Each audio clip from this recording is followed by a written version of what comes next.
to. I'm just going to talk to you about, what Project Magi is, because this initiative, which has been designed by Google, has been put together to improve the overall search experience by AI technology, by leveraging AI technologies that are available, right? So, what the aim here, and I'm reading this. So, the project aims to provide more accurate research results, enhance ad targeting. I'll say that again: enhance ad targeting and deliver better user experiences.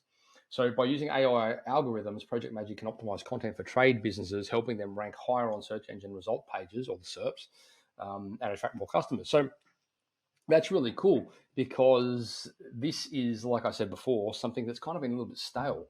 Like that whole user experience. Of course, we're used to it now because we've kind of been conditioned. But the reality is, it's a shitty user experience.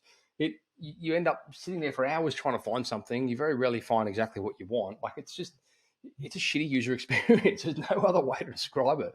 And so, this whole Project Magi is out to sort of reshape that.